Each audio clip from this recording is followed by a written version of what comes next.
Hi, it's Eric and welcome to the video conversation this week. As you know, it's summer and we have a lot of visitors coming to Washington. If you do, we give great Capitol tours. Allie's one of our interns who's spending a lot of time with us this summer, and if you come to Washington, you're likely to get a tour from her or for some others. So please take us up on that offer because our office is your office, and so we want to make sure you have a great experience visiting Washington. Now we're going to get to our questions though, and actually first I want to mention that I had a great chance to visit with a family from Plymouth that came in, talking about the Children's Family Hospital Network, actually. And so Shelby came in from Plymouth with her family, talking about their experience they've had with children's hospitals there in Minnesota. Great experience, and I fully support their efforts, and we talked about some policy issues to continue to be able to do that. Now the questions, though. We had some really good ones this week. And the first was an email I got from John in Edina.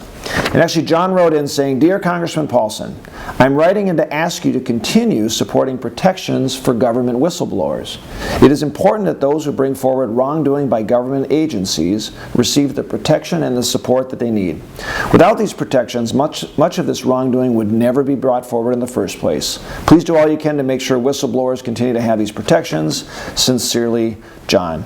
Actually, John, thanks for letting me know of your support. It's actually very important to know that whistleblowers often expose a lot of waste, fraud, and abuse that happens at government agencies. And we do want to make sure that those whistleblowers are protected from retaliation. Lately, folks have come forward and have said that there have been retaliatory cases that have been brought forward against some whistleblowers to make sure that government is working efficiently and effective for you. We need to make sure that there's an environment that doesn't happen. So this week and recently, the House now passed legislation that reauthorizes the Office of Special Counsel. It's an independent office to make sure that those investigatory opportunities to make sure that there's no retaliation against whistleblowers, that they'll be investigated impartially, and we can make sure that there's that continued effectiveness and openness in government to essentially protect whistleblowers, which is important. Next up is an email I get from Roger in Chaska, and actually Roger also writes in saying, "Representative Paulsen, many disabled veterans who filed a claim with the VA and get it educated feel the VA has made a mistake and should not be penalized by having to wait 2 or more years for an appeal to be complete. Veterans who file an appeal are too often waiting years for that final determination. The current backlog of claims at the VA is totally unacceptable. Please get to work on reducing the number of outstanding claims. Thanks, Roger."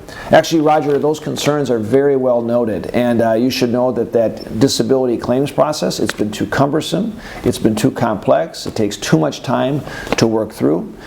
Recently, the House took action. You'll be glad to know we passed legislation that creates a pilot program, making sure that we're bringing veteran service officers, we're bringing in the patients and physicians to work together to make sure that we clear this backlog. A lot of money has been put into the VA, but it's not having the desired effect of clearing this backlog because no veteran should have to wait many years to see how their claim is being processed or have a final determination of that claim. And this legislation should move forward to address and fix that situation. I want to thank everyone for joining.